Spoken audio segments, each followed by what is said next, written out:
I could tell this gonna be some crazy shit. I'm gonna end up wanting to smack the shit out this nigga. What it's say? You know they found this girl, right? Where? In our neighborhood, down our main street. Is she good? No, No, she's not. she's dead. That's why this is very important. It's all on you right now. That ain't my problem. You were the last one seen with her. So right now, it's facing you right now, son. This is Aiden Fucci, a 14-year-old boy from Florida, being questioned by his parents at a police station in 2021. Aiden is being held and questioned under suspicion of murdering his 13-year-old classmate, Tristan Bailey, something he insists he had no part in. But to understand how police came to suspect Aiden was capable of murder, we must go back to the beginning. He did In it. the quiet town of St. John's, She wasn't Florida, trying to give him Tristan no clues. Bailey was just a 13-year-old girl attending Patriot Oaks Academy, dealing with all the usual challenges high school brings. She was a dedicated and talented cheerleader, full of enthusiasm, ambition, and determination rarely seen among other kids her age. Her classmate Aiden, however, was a different story. According to those who knew him, Aiden Fucci was an oddball. While his teachers noted that Aiden showed them respect and never outwardly caused trouble, his hatred of authority, arrogance, and know-it-all approach to life was off-putting for his teachers and classmates. So they wonder why dudes smoke this bitch, and they over here calling this nigga a oddball. That's the description they gave of this nigga. They called him a oddball, and they over here, and then she end up dead. Then she end up dead. That's nah. Throughout his school life, Aiden would land himself regular suspensions, usually after getting into fights with his classmates. Well, at first, I didn't know if it was him or his friend that was in ISS, and that's why they were in ISS, because one was saying the other one said it. But the allegation was that Aiden threatened to throw another student out a window. That's correct. A female student. That's correct. Okay. But outside of school, Aiden was displaying far more red flags. Aiden had an unnatural obsession with murder, frequently discussing the topic with his friends. According to those who knew him, Aiden often talked about his deep desire to feel what it would be like to kill another human being. Yo, why? Bro, hold on. Let me make sure I'm hearing this right. Desired friends. According to those who knew him, Aiden often talked about his deep desire to feel what it would be like to kill another human being. He is. Yo, like, what the fuck? Said, like he his What am I knife, he listening wanted to? Like slit somebody's throat. And Aiden has talked about his desire to kill somebody, to know what it feels like to kill somebody. Why has Aiden not gotten help? Yo, what are we talking about? No, let me make sure I'm hearing this right again. Let me make sure I'm hearing this right again. There's no way. Hold on. Far more red flags. Hold on. Aiden had an unnatural obsession with murder. Unnatural obsession with murder. What the fuck do you mean by that? What do you mean by that? Frequently discussing the topic with his friends. According to those who knew him, Aiden often talked about his deep desire to feel what it would be like to kill another human being. To feel what it would be like to kill another human being. So your man's told you that he wants to know what it feels like to kill another person. And y'all was still just casually hanging around, dude. Laughing with dude. Eating lunch with dude. Going to parties with dude. Yeah. He has said he said his knife he wanted to slit somebody's throat, and he said it'd be satisfying. He said it would be satisfying to slit someone's talked throat. about fighting people. I've seen him practice stabbing motions with his knife. Aiden would often talk about how he would murder his hypothetical victims. He suggested that he would take them into a wooded area at night, stab them, leave, and later claim he had nothing to do with the murders. when he talked about killing This kid's somebody, stupid. he even told Bowman how he would do it. And what he told her was, I would walk around at night and I would find somebody else walking at night. I would drag them in the woods and I would stab them, and then I would pretend like I didn't do it so that I could keep killing people. In her sworn testimony, Aiden's girlfriend confirmed that he had an unnatural obsession with the idea of killing, and often claimed to hear voices in his head. Wait, that's his encouraging him girlfriend? to murder Wait, someone. hold on. He murdered And his often bitch? claimed to hear voices in his head, encouraging him to murder someone. When he wasn't at school, Aiden would always carry a knife, one of two named Picker and Poker. On several occasions, she said, Aiden would pretend to stab her or sneak up behind her and hold one of these knives to her throat. Despite the blatant red flags on display, What his girlfriend... the fuck? Why are you still with this nigga? This nigga's holding up knives to your... Yo, what be wrong? What be wrong, bro? Like, what be wrong? There's no way I'm hearing this right. There's no way. to her throat. Aiden would pretend to stab her or sneak up behind her and hold one of these knives to her throat. Despite the blatant red flags on display, his girlfriend believed it was nothing more than teenage morbid curiosity. She never thought he would go through with it. That's going to be Sophie coming on the skateboard towards the house.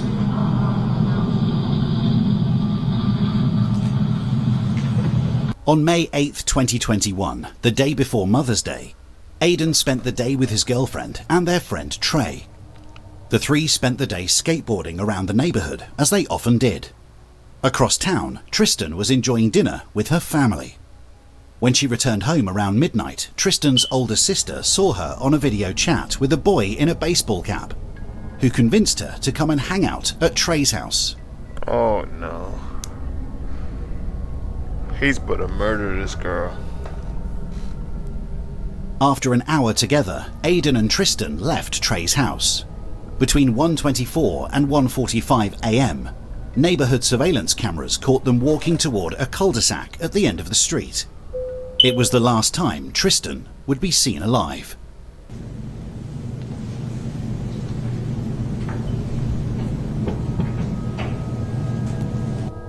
Aiden took Tristan to a wooded area and stabbed her 114 times, killing her before she could fight for her life. The murder happened precisely as he previously suggested. He took someone into the woods and stabbed them. I don't know why females just be going out with niggas they don't know. Like, not everybody your friend. In his mind, he had committed the perfect crime. Only he didn't. You can see Yo, there's no way. He At killed the bitch and started 3:27 running. PM, Aiden ran back home Nigga ran a mile all the way holding home. his shoes. When he eventually got home, Aiden got to work, hiding the evidence in his room, convinced that he had gotten away with murder. The following morning, Mother's Day 2021, Tristan's family made the horrifying discovery that their daughter and sister were missing. After exhausting all options, they contacted the authorities, who put out a missing persons report and began interviewing those who knew her. That list included the last person to see her alive, Aiden. Aiden's testimony to the authorities did not inspire confidence. His timeline didn't add up, seemingly taking 2 hours to I would return home smack the in shit out what of was this at kid. most a 30-minute walk. He suggested that Tristan had been hanging around with a 20-something drug dealer, a claim that nobody else backed up. And then, authorities received an email with an attachment. It was a Snapchat screenshot. In the back of the patrol car, Aiden took a selfie with a peace sign, adding a text banner that read, "Hey guys, has anybody seen Tristan lately?"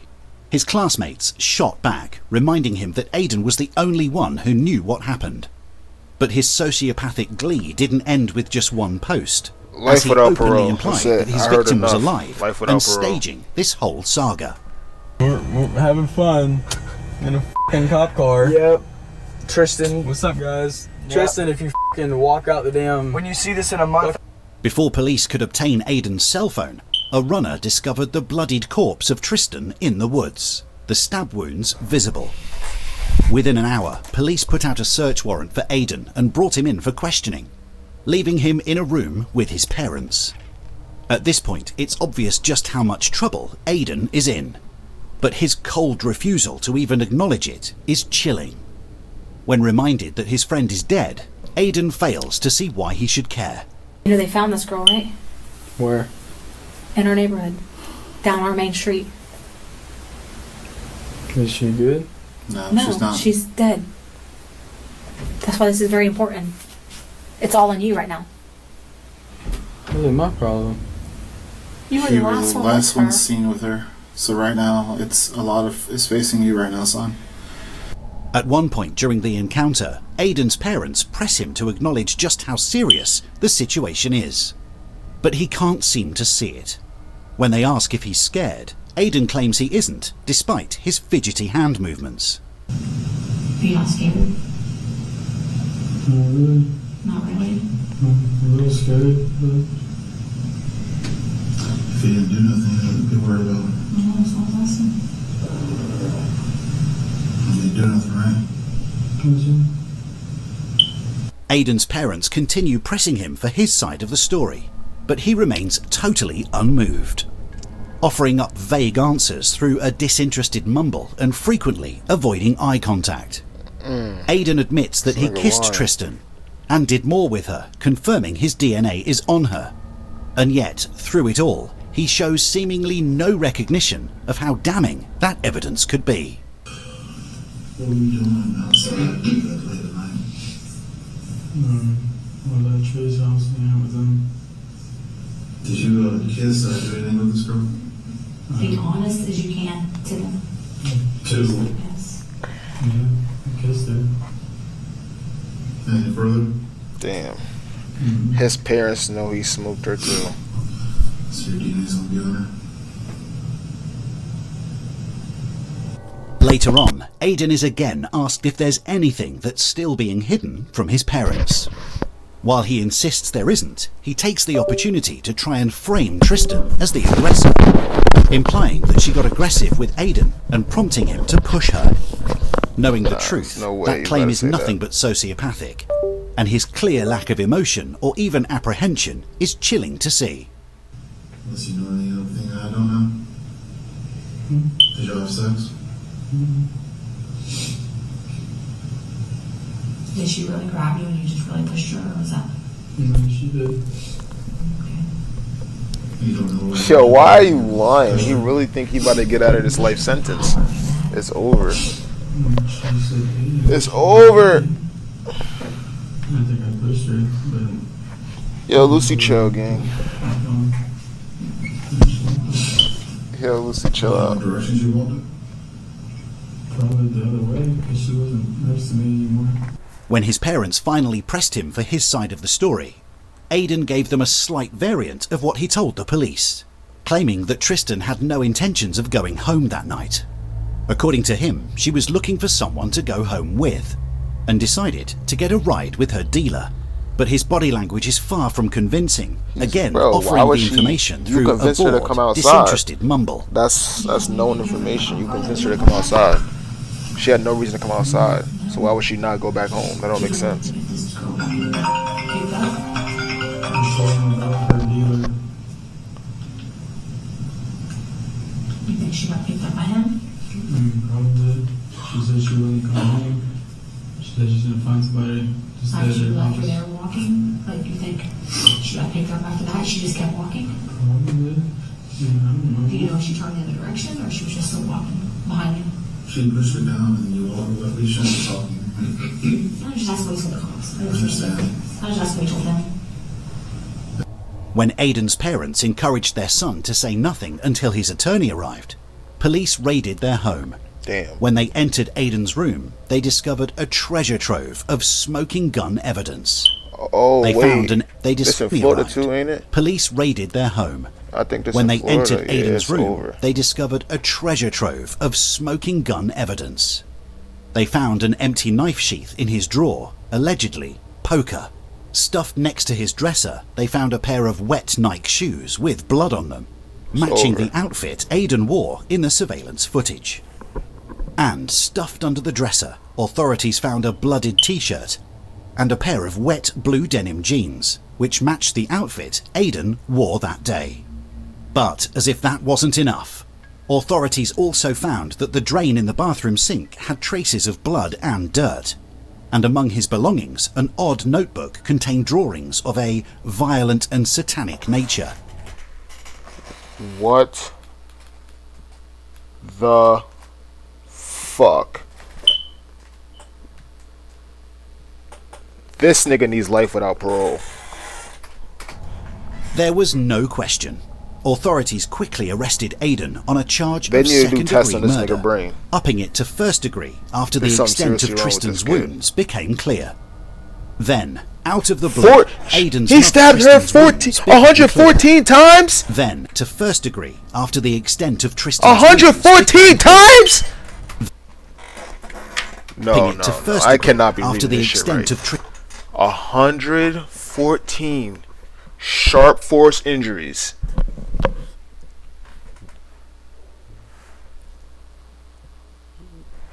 I got no words. Tristan's wounds became clear. Then, out of the blue, Aidan's mother, Crystal, was arrested on a warrant. Smith is seen cleaning her son's bloody jeans. When officers went into the home, they found a pair of wet jeans in. Oh my god! And as we reported earlier, oh my this summer, the god! So the parents do know? The mom over here cleaning the son's bloody jeans? Like, are we serious? And you're recording. Why do you have cameras in your house? Why do you have cameras in your house? Why do people have cameras in their house? There's no reason to have a camera in your house. Oh my god. Jeans and a drain in a bathroom tested positive for blood. Thanks to a surveillance video within the home, Crystal had been caught on tape washing Aidan's bloodied blue jeans in the sink. It's a goddamn Authorities quickly charged her with tampering with crucial case evidence and advising her son to lie about what he wore the night of the murder. She has pleaded not guilty to both of these allegations. In September 2021, Aidan was brought into a room at the Duval County Jail to follow the process. Yo, this kid is sick. He is sick to his core. They probably doing him the worst way in the county.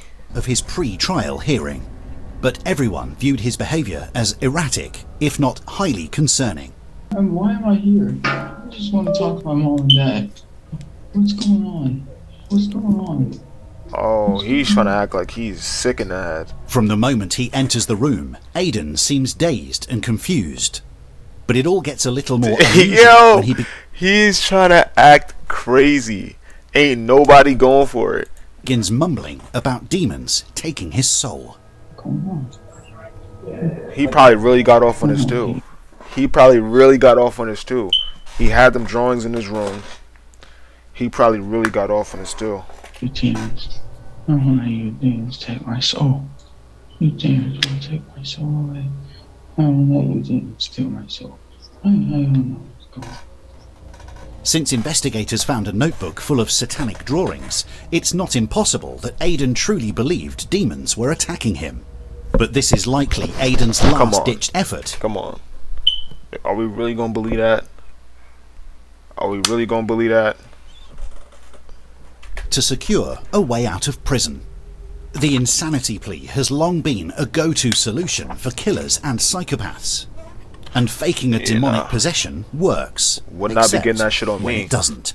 I'll get a nigga to straight his Aidan face. would eventually go to trial for his crimes, and the judge declaring that his alleged demonic possession would not be considered. Thank you. Unsurprisingly, that seemed to help Aidan overcome the demonic attacks he was allegedly suffering beforehand. Wait. The old, emotionless personality his classmates were allegedly suffering beforehand. That seemed to help Aidan overcome the demonic attacks he was allegedly suffering beforehand. Look, putting on the act. Old, emotionless like personality his classmates warned of returned, with Aidan barely reacting to the gruesome details of his crimes. Throughout the trial, Aidan was seen to be following the orders given to him by his attorney, barely saying a word except when he specifically had to. But that doesn't mean his performance was perfect or polished. At one point, Aidan was caught on camera laughing at something his attorney wrote on a piece of paper, undermining any apology he had made to Tristan's family. Sick. But that happiness didn't last long. When Aidan's grandmother took to the stand, her tearful testimony seemed to affect Aidan more than any other, as she tearfully confessed that the boy in front of her was not the grandson she had helped raise. Aidan was genuinely affected by the comments. I know that hair. I'm so sorry.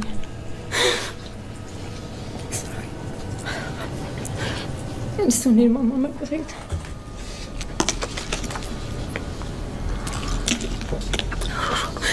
Wow, this is so hard.